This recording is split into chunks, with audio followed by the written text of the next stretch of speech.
माय माऊली नमस्कार. विविध कथासार ग्रंथमधून आपण श्री रामदास स्वामींचे मनाचे श्लोक भावार्थ अभिवाचन करत आहोत. तुम्ही सुद्धा 5 श्लोक बोला, लाभ घ्या, लाभ द्या. चला तर सुरुवात करूया. श्लोक 195 ते 200. श्री गणेशाय नमः. श्री समर्थाय नमः.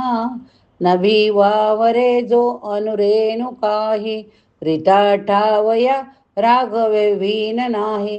तया पाहता पाहता तेची झाले, तेथे लक्ष अलक्ष सर्वे बुडाले. आकाशामध्ये जे सूक्ष्म अतिसूक्ष्म जडद्रव्याचे कण वावरतात, त्याच्यामध्येही ते परमात्म स्वरूप भरून आले. त्या स्वरूप वाचून रिकामी जागा कोठेच नाही. त्या स्वरूपाला पाहण्याचा अभ्यास केला तर पाहणारा तेच बनून जातो. मग तेथे दृश्य अदृश्य सारेच परमात्ममय होऊन जाते. विश्वाच्या रचनेत स्थूल सूक्ष्म यांच्या श्रेणी आढळतात. वस्तू जशा कमी अधिक स्थूल असतात, तशा त्या कमी अधिक सूक्ष्म असतात. वस्तू जितकी सूक्ष्म तितकी ती व्यापक असते. सर्वात सूक्ष्म वस्तू सर्वात व्यापक असते. परमात्मा सूक्ष्माचा परमोच्चक असल्याने सर्व दृश्य अदृश्य वस्तूंना तो व्यापून, विश्वाला आत बाहेर व्यापून पुन्हा तो शिल्लक राहतो. परमात्मा स्वरूपाला पाहायचे असेल तर पाहणारा त्याच्यासारखाच सूक्ष्म व्यापक होणे अवश्य आहे. पाहणारा जितका व्यापक होईल तेवढे परमात्मा स्वरूप त्यास आकलन होईल. अखेर त्याचा जीवपणा मावळून तेथे शिवपणा येईल. जीवपणा देहपणे व्यापी असतो, शिवपणा विश्वव्यापी असतो. शिवपणा देखील मावळल्यावर साऱ्या दृश्य अदृश्याचा लय होऊन केवळ स्वरूप तेवढे शिल्लक उरते. मी देह जाऊन मी ब्रह्म हा अनुभव येतो. शेवटी तोही अंतर्ध्यान पावतो.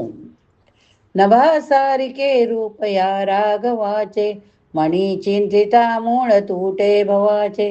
तया पाहता देहबुधी उरेना, मणी तया पाहता देहबुधी उरेना. सदा सर्वदा आर्तपोटी पुरेना.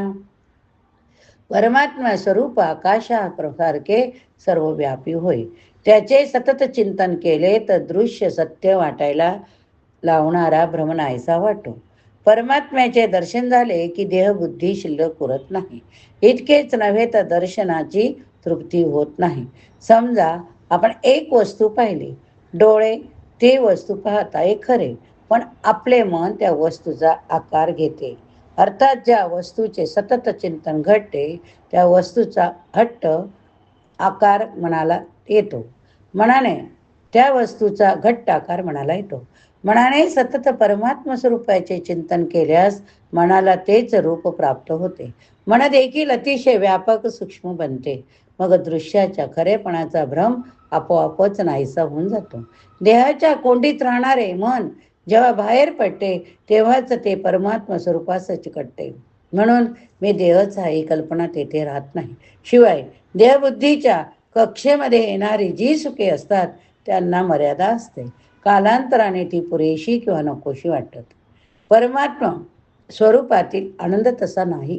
परमात्मा जसा अनंत तसा त्याचा आनंद देखील अनंत असतो. शिवाय तो तदात्म्यानेच भोगता येतो. पण यामुळेच तो किती भोगून झाला तरी पुरेसा वाटत नाही किंवा नकोसा होत नाही. किंवा आपण आनंद रूप आहोत ही भावनाही तेथे नसते. नभे व्यापिले सर्व सृष्टी साय, रघुनायका उपमा ते नसाय. दुजे विन जो तोची तो हा स्वभावे, तया व्यापकू व्यर्थ कैसे म्हणावे. आकाशाने सर्व विश्व व्यापक आहे खरे, पण परमात्मा स्वरूपाला आकाशाचे साम्य लागू पडत नाही. ज्याच्या ठिकाणी यत्किंचित द्वैत नाही असा तो परमात्मा सहजपणे आहे. तो व्यापक हे म्हणणे व्यर्थ होय. आतापर्यंत परमात्मा स्वरूपाचे वर्णन करताना जो व्यापक असे पुन्हा पुन्हा सांगितले, पण या सांगण्यात दोष नाही. व्यापकपणा सापेक्ष आहे. उदाहरणार्थ आकाश व्यापक असे म्हणणं असता ते अंकुचित नाही असा एक भाव असतो, तर ते कशाला तरी व्यापते असा दुसरा भाव असतो. व्यापकपणाच्या कल्पनेत अशा रीतीने द्वैत्याचा संबंधाचा संदर्भ घ्यावा लागतो. परमात्म स्वरूपाच्या ठिकाणी द्वैत्याला ठाव नाही, तसेच संबंधाला वाव नाही. एकच एक स्वरूप सर्वकडे पसरलेले असल्यामुळे ते दुसऱ्या कशाला व्यापून असणार, त्याला व्यापक म्हणणे बरोबर नाही. म्हणून परमात्मा आकाशासारखा आहे हे म्हणणे खरे नाही. अति जीर्ण विस्तीर्ण ते रूप आहे, तेथे तर्क संपर्क तोही नसाय. अति गूढ ते दृढ तत्काळ सोपे, दुजे विन जे खून स्वामी प्रतापे. परमात्मा स्वरूप अत्यंत पुरातन आहे, तसेच ते कमालीचे विशाल आहे. आपल्या तर्कबुद्धीची मजल तेथपर्यंत जाऊ शकत नाही. तसेच ते स्वरूप अतिशय रहस्यमय, गुप्त, स्थिर, पण त्यांच्या ठिकाणी दुजे पण नाही. ही खूण गुरुकृपेने कळली की ते तत्काळ सुलभ होते. माणसाच्या मनाने किती प्रयत्न केला तरी अखेर आपला अनुभव सांगण्यास त्याला स्थलकालांची भाषा वापरावीच लागते. ज्या परमात्मा स्वरूपाला व्यापक म्हणणे देखील अयोग्य, त्याचे वर्णन करताना श्री समर्थांना पुरातन कालवाचक शब्द, विशाल स्थलवाचक शब्द वापरावे लागले. दृश्याच्या क्षेत्रात विश्वासाने संचार करणारी मानवी तर्कबुद्धी परमात्मा स्वरूपाच्या बाबतीत लटकी पडते. तिचे ते क्षेत्रच नव्हे, परमात्मा बुद्धीने आकलन होत नाही हेच अखेर बुद्धीला कळते. स्थलकाल मर्यादा मागे टाकणारे, बुद्धीच्या कक्षेबाहेर राहणारे, खरोखरीच रहस्यमय असणारे परमात्मा स्वरूप अनुभवास येणे कठीणच असले पाहिजे. अक्षरशः हजारो माणसांमध्ये एखादाच त्याचे दर्शन घेऊ शकतो, हे काही खोटे नाही. पण आपल्या विचारशक्तीला कठीण असणाऱ्या त्या स्वरूपाची एक खूण आहे. त्या स्वरूपात कोणतेही दुजेपण नाही. त्याच्याशी समरस झाले की ते अनुभवास येते. ही खूण गुरुच सांगू शकतो, पटवून देतो, अनुभवास आणून देतो. ही खूण ज्याच्या अवाक्यात येते त्याला परमात्मा स्वरूप एकदम अतिशय सुलभ बनते. परमात्मा स्वरूपाची अनुभूती. कळे आकळे रूप ते ज्ञान होता, तेथे आटली सर्व साक्षी अवस्था. मना उन्मणी शब्द कुंठित राय, तोचे तो घे तोची तो राम सर्वत्र पाहे. ज्ञान झाले म्हणजे ते परमात्मा स्वरूप कळते, त्याचे बरोबर आकलन होते. मग सर्व साक्षीपणाची अवस्थाही नाहीशी होते. मनाचे उन्मन होते, शब्द लटके पडतात. एका परमात्म्याहून अन्य काही प्रत्ययास येत नाही. परमात्मा स्वरूपाचे ज्ञान होण्याचा देखील एक सामान्य क्रम सांगता येतो. प्रथम आपले ज्ञान हे विपरीत ज्ञान याची स्वच्छ जाणीव होते. मग ते विपरीत ज्ञान बाजूस सरून अज्ञान पुढे येते. मी देहच आहे विपरीत ज्ञान होय. प्रथम मी देहच आहे ही भावना खरी नाही हे पटते, पण मी कोण हे काही कळत नाही. अखेरीस अज्ञानाची निवृत्ती होऊन केवळ ज्ञान तेवढे शिल्लक उरते. म्हणजे मी देह नसून मी आत्माच आहे असा प्रत्यक्ष प्रत्यय येतो. अज्ञान विपरीत ज्ञान असताना जागेपण, स्वप्न, गाढ झोप, तीन अवस्था आलटून पालटून येतात. ज्ञान आल्यावर एक चौथी अवस्था येते, तिला तुर्या म्हणतात. या अवस्थेमध्ये मी ब्रह्म आहे असे भान राहते.